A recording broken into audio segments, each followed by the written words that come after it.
સંત પાનબાઈ, જીવન અને ભક્તિ. પ્રસ્તાવના.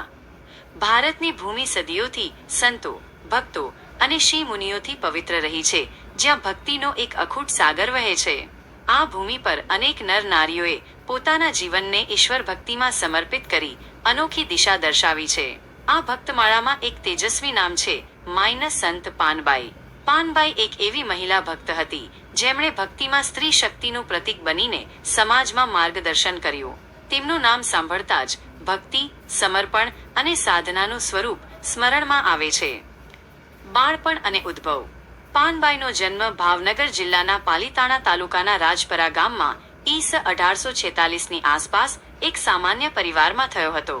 જો કે તેમના અંતરંગમાં અસામાન્ય ભક્તિનું બીજ હતું. બાળપણથી જ તેઓ ભજન કીર્તન, ભક્તોની સેવા અને સત્સંગ પ્રત્યે આકર્ષાયેલા હતા. તેમના પરિવારમાં ધાર્મિક વાતાવરણ હતું અને ભગવાન શ્રી કૃષ્ણ પ્રત્યે તેમનું અખૂટ આકર્ષણ હતું. કહેવાય છે કે બાળપણથી જ તેઓ મંદિર જતા, ઘંટ વગાડતા અને ભક્તો સાથે ભજન ગાતા. તેમની મીઠી અવાજમાં ભક્તિરસ ટપકતો અને તે અવાજથી ગ્રામજનો મંત્રમુગ્ધ થઈ જતા. ભક્તિ માર્ગનો પ્રારંભ અને ઐતિહાસિક સંદર્ભ. જેમ જેમ પાનબાઈ યુવાન થયા તેમ તેમ ભક્તિની તીવ્રતા વધી. રોજ સવાર સાંજ તેઓ ભજન કીર્તન કરતા. શ્રી કૃષ્ણના રૂપ ગુણ લીલા તેમના હૃદયમાં જીવંત હતા. ગોપીઓની જેમ તેઓ પોતાને કાનુડાના ચરણોમાં સમર્પિત માનતા.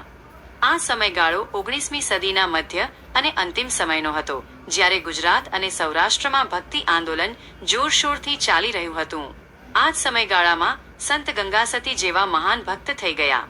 પાનબાઈનો ભક્તિ માર્ગ માત્ર વ્યક્તિગત નહોતો, પરંતુ તે સમયના નિર્ગુણ ભક્તિ આંદોલન સાથે ગાઢ રીતે જોડાયેલો હતો.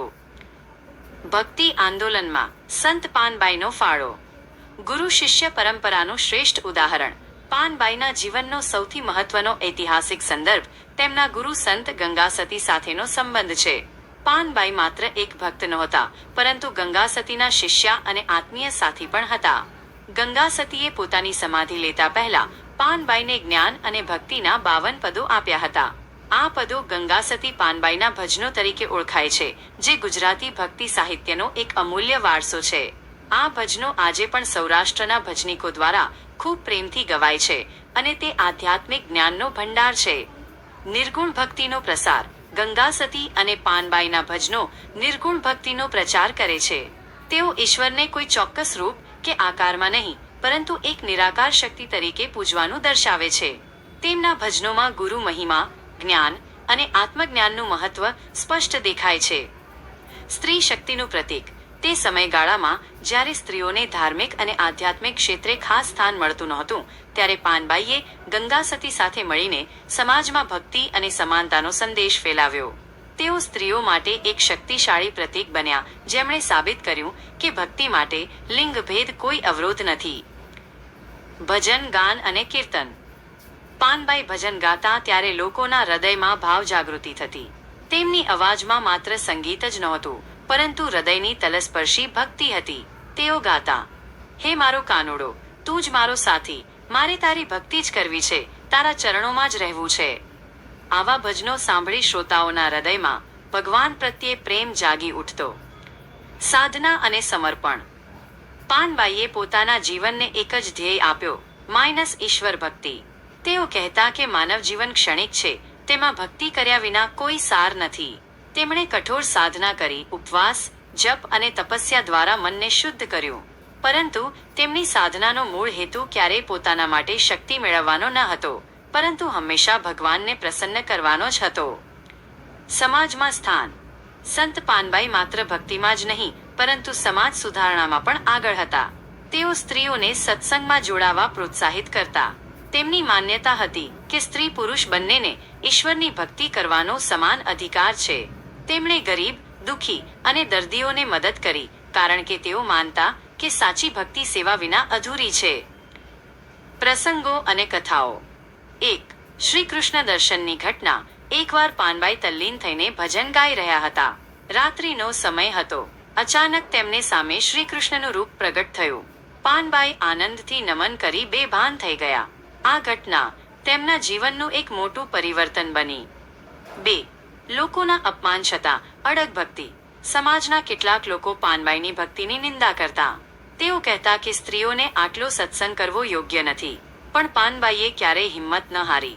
તેઓ કહેતા, જ્યાં સુધી શ્વાસ છે ત્યાં સુધી ભગવાનનું નામ લેવું જ છે. પાનબાઈના ઉપદેશો. પાનબાઈના જીવનમાંથી મળતા ઉપદેશ આજે પણ પ્રેરણાદાયી છે. 1.